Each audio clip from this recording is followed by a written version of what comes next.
in North Carolina. It's a reference to his non-questionnaire that he put in the Big T newsletter, and I will try to oblige him by helping him. Today's date is April 7th, 1986. I will bring the tape with me to the Big T reunion in Philadelphia in May. That'll be May 16th, 17th, and 18th, I believe it is, in Philly. And if Mr. Dallas Long is there, I'll give it to him. If not, I'll mail it to him right after the reunion. By way of introduction, my name is John Zadroga, Z-A-D-R-O-G-A. I live in Jersey City, New Jersey. I was first assigned to the USS Ticonderoga in Newport, Rhode Island with the pre-commissioning training crew for gunnery school and assigned to a division there, and went aboard ship in late April of 1944 and was aboard ship for the commissioning on May 9th, 1944, which makes me a plank owner. I was assigned to the 4th Division. We were a deck division, battle stations being the 20 millimeters. My battle station, I was assigned to number 1 20 millimeter with a 5 mount tub.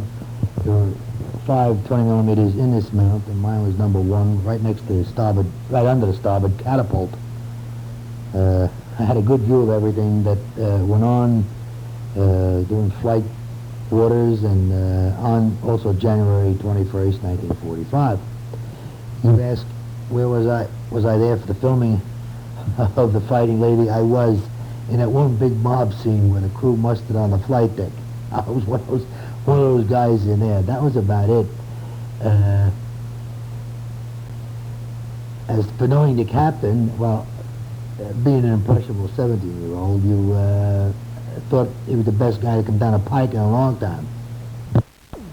Next question, were you there in the Panama Canal at the Liberty Party? Well, we first arrived at Cologne, Panama, which is on the Atlantic side, and they had such a high tide that the ship was so far down we could step right off the hangar deck right onto the dock.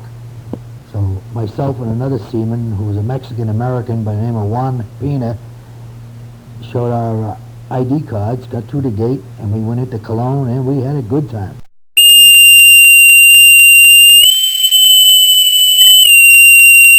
I couldn't believe it, dirt streets with wooden sidewalks. But he could speak Spanish, so we got along fine with them, and they didn't care as long as they took the money.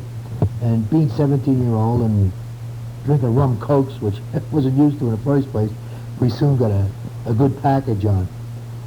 By the time we got back to the ship, the tide was in, and the gangway was almost a vertical climb from the dock to the tank.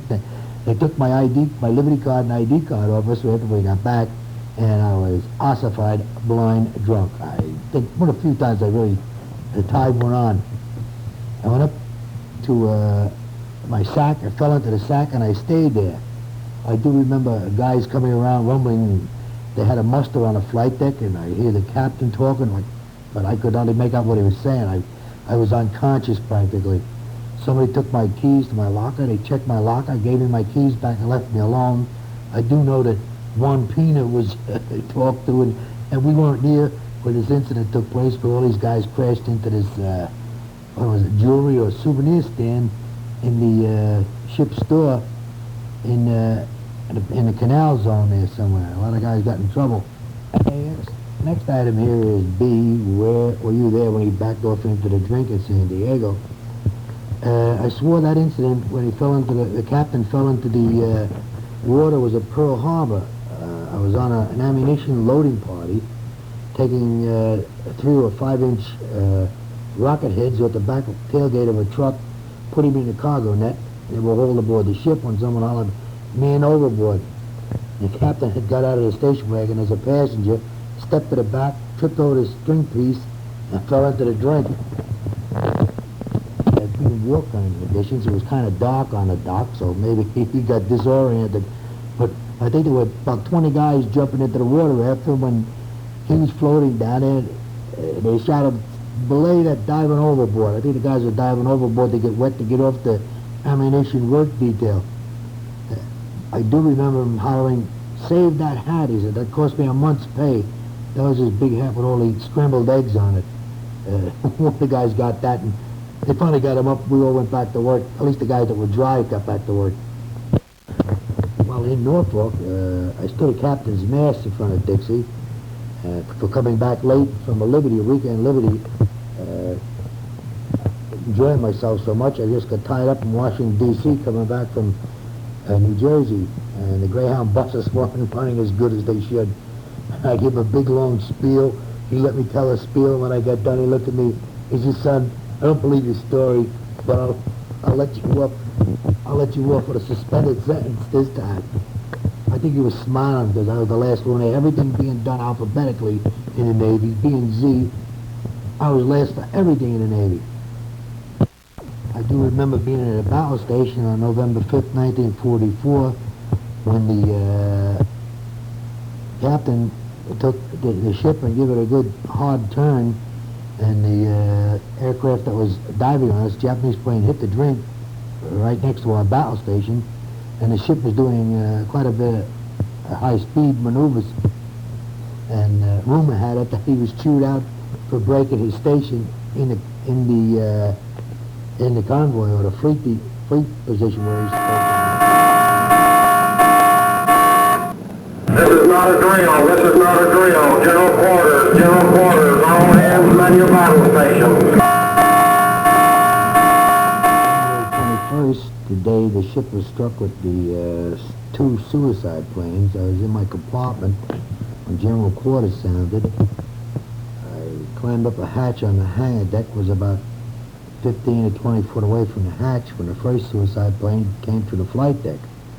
It knocked me down, knocked everybody else down. I got up. I don't know who else got up, but I ran back to the hatch and jumped down.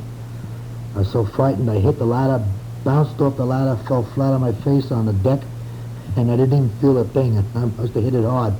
The next guy come down wasn't as lucky. He had a big chunk taken out of his right shoulder.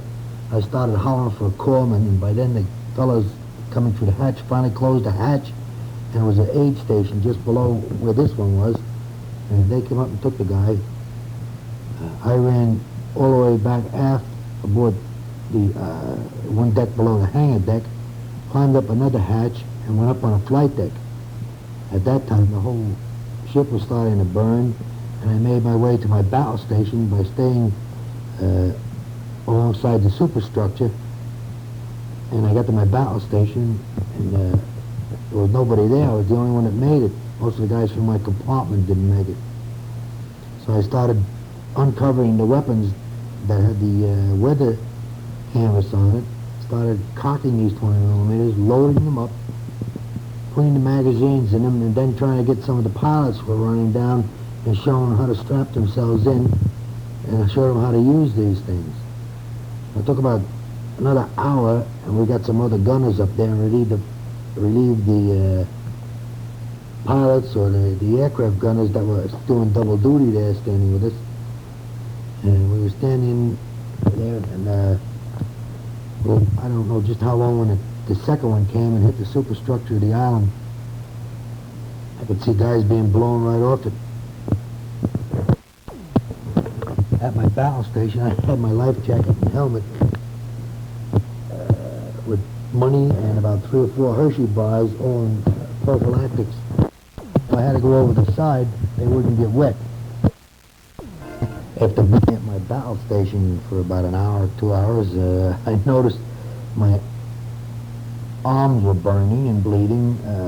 The first suicide plane, when I was on the hangar deck, had given me 2nd and 3rd degree burns. I had shrapnel on my right foot, my right hip, my right arm. The hair was burning off the top of my head. The back of my ears were burned. And I started a blister. I went down to the aid station under the flight deck, which was nearby my battle station, and the guy was putting a little bandage on one of the wounds. They started shooting again, and I ran out. I got a little claustrophobic. I had to be up on deck just in case I had to go over the side. I didn't want to be stuck below deck.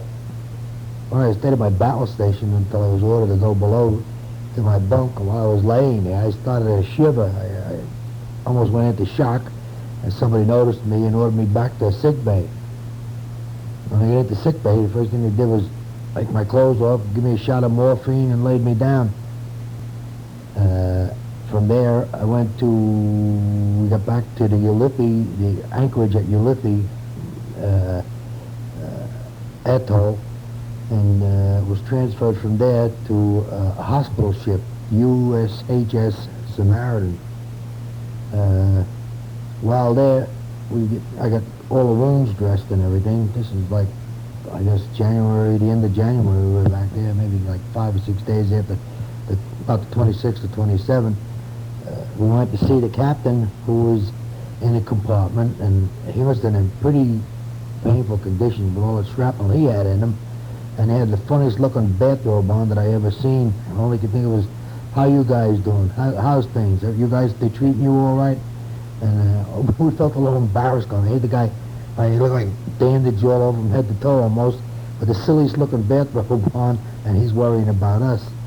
So we discussed things with him, and he'd say, well, we'll see you guys all again, you know. And a little conversation went back, and then we hadn't seen him again. He was transferred. We were, a whole party of wounded, we were transferred to a small aircraft carrier, USS Manhattan Bay, and with the flight deck bashed in from one of the typhoons, and we got sent back to San Diego on that. I spent 3 months in San Diego, 1 month on leave home, then back, and then transferred back to the ship up in Bremerton, Washington. Then of course we had the new captain at that time, but it seemed kind of hard having a captain that wasn't a Dixie Keefer.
Reset!